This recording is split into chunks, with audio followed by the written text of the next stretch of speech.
बेटा जी, माँ ये बताओ कार्य से आने का यही समय इतना देर क्यों आया? माँ, आज मैं अपने दोस्त के घर चला गया था। लेकिन किससे पूछ कर गए हो? बेटा जी, ये तुम्हारी पहली गलती है, इसलिए मैं माफ करती हूँ। अगर दोबारा ऐसी गलती करोगे तुम्हारी बहुत पिटाई है, क्योंकि तुम्हें अच्छी तरह मालूम है कि तुम्हारी बेटी एक सेनानायक है, तुम एक सेनानायक की बेटी हो और पूरा बच्चे नहीं रहे, सियानी भी होती। इसलिए मेरा कहना है कि बगैर घर वालों की इजाजत के किसी के आना जाना नहीं चाहिए, क्योंकि तुम्हें अच्छी तरह मालूम है कि जमाना बेहद खराब चल रहा है। माँ, अब कहीं भी जाऊंगा तो आपसे इजाजत लेकर जाऊंगा। हाँ बेटा, लेकिन बेटा एक बात मेरी समझ नहीं आती। क्या माँ? आज कई दिन हो गए तुम्हारी बेटी ने ना तो फोन किया ना तो उनका कुछ हाल खबर मिला। जब वो ड्यूटी पर चले जाते हैं तो अपनी ड्यूटी के आगे सब कुछ भूल जाते हैं। हाँ भाई, ये बात तो सही है। जब पापा ड्यूटी पर चले जाते हैं तो हमारा तुम्हारा कुछ ख्याल ही नहीं करते। आज काफी दिन हो गए, पापा ने ना तो फोन किया ना कुछ हाल समाचार लिया। ठीक है, थोड़ी देर वेट करते हैं, अगर फोन आता है तो ठीक है, नहीं तो पापा के पास हम खुद फोन मिलाएंगे और उनसे पूछेंगे कौन सी ऐसी बात हो गई जो उन्हें फोन करने का भी समय नहीं मिलता है।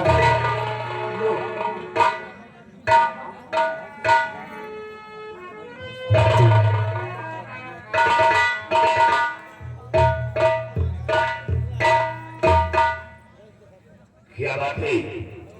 माँ बेटे बहुत बातें करते हो। हाँ पापा, हम माँ बेटे आप ही के बारे में बात कर रहे मेरे हैं। बारे में हाँ पापा। क्या बातें कर रहे थे?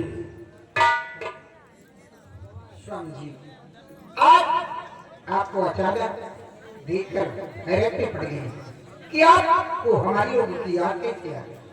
हाँ भाई, अटने नानी को कारण है। क्या कारण? एक खुशी का पैगाम लेकर आया हूँ। खुशी का पैगाम? हाँ, स्वामी जी, जिसे सुनकर बेहद खुश हो जाओगे। लेकिन आप कौन सा खुशी का पैगाम लेकर आए हैं? महाराज की बेटी जो हमेशा बीमार पड़ जाती थी, क्या हुआ? अब वो ठीक हो गई है। क्या? महाराज की बेटी जो हमेशा बीमार पड़ी रहती थी वो ठीक हो गई? हाँ, लेकिन स्वामी जी, राजकुमार जी ठीक हुई तो कैसे ठीक हुई ये मैं जानना चाहता हूँ। देख, जब मैं भारत में मौजूद था तो सैकड़ों लोगों का आना जाना उसी रास्ते से लगा था। अचानक उन लोगों से दरियाफ्त किया कि आप लोग कहाँ जा रहे हैं? तो उन लोगों ने बताया कि मैं बाबा कल्याणीगढ़ के पास जा रहा हूँ। उन लोगों के साथ मैं वहां पहुंचा और वहां का नजारा देखा कि हजारों की संख्या में भीड़ लगी थी। एक भव्य विशाल मां काली का मंदिर और उस मंदिर में एक बाबा कल्याणीगढ़ बैठी हुई थी। लोग अपनी अपनी फरियादें सुना रहे हैं, लोग रोते हुए आ रहे हैं और हंसते हुए जा रहे हैं। ये नजारा देखकर मैं दंग रह गया और यही बात जाकर महाराज के समक्ष पेश किया और महाराज की बेटी व महाराज को बाबा कल्याणीगढ़ के पास पहुंचा दिया। माँ काली की कृपा से बाबा के आशीर्वाद से राजकुमारी ठीक हो गई। ये पैगाम सुनकर आज हम लोगों को भी बेहद खुशी मिली। खुश होना चाहिए कि आज पूरे आसाम राज्य में बाबा का जय जयकार हो रहा है। लोग अपने अपने घरों में घी के दीपक जला रहे हैं और बाबा का नाम ले रहे हैं। बात ही ऐसी है जो लोग खुशी मना रहे हैं, क्योंकि काफी दिनों बाद राजकुमारी जी ठीक हुई। हाँ भी, लेकिन स्वामी जी, इस खुशी में मैं भी आपसे कुछ कहना चाहता हूँ। बोलो क्या कहना चाहती हो? आप तो बोलो।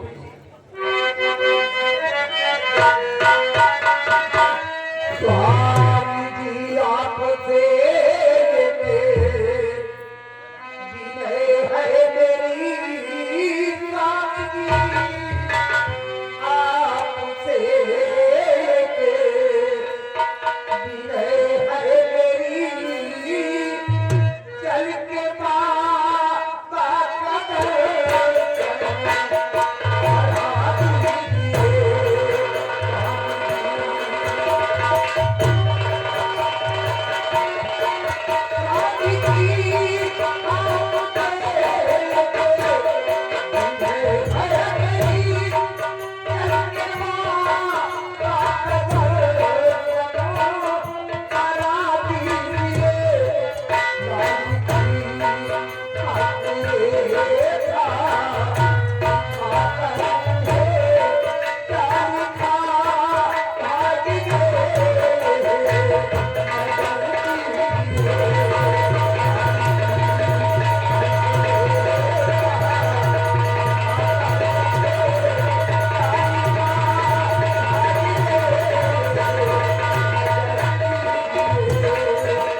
बेटे के हाथ रेखा को दिखाता, बाबा जी से पूछूंगी कि मेरे बेटे के हाथ में क्या लिखा हुआ है।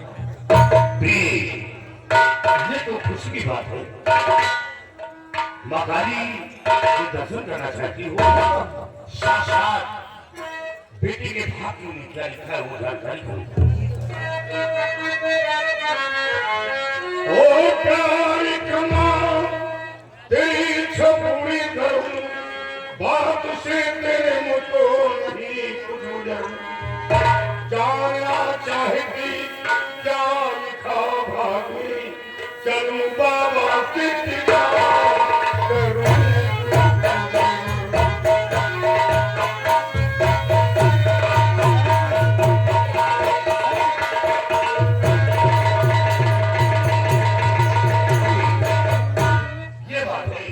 तो आज ही तैयारी करो, हम बाबा के पास चलेंगे और बाबा से जानकारी करूंगा कि बेटी के भाग में क्या है।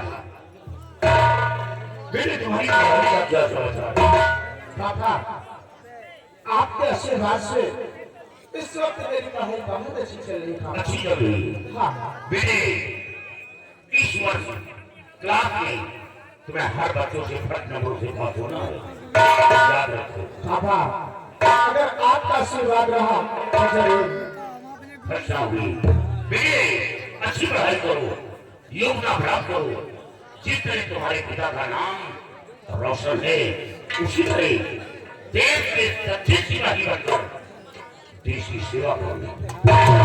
पापा, यही सोचता हूँ कि जैसे हमारे पिताजी का नाम इस असराम राज में रोशन है, मैं भी पढ़ाई लिखाई करके एक देश का सच्चा सिपाही बनूंगा और देश की रक्षा करूंगा।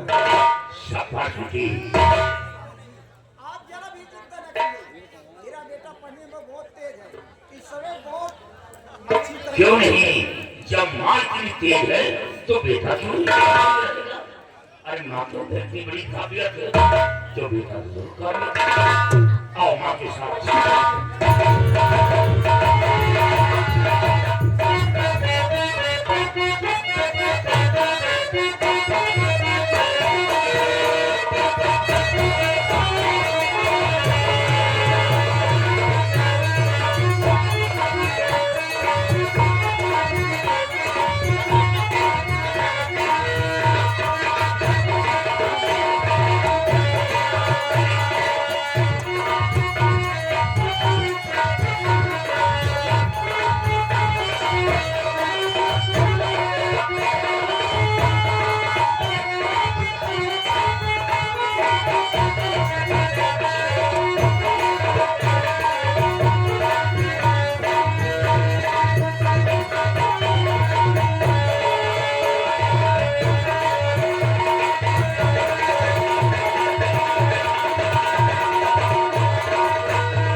आज शंभू राजा राज्य के अंदर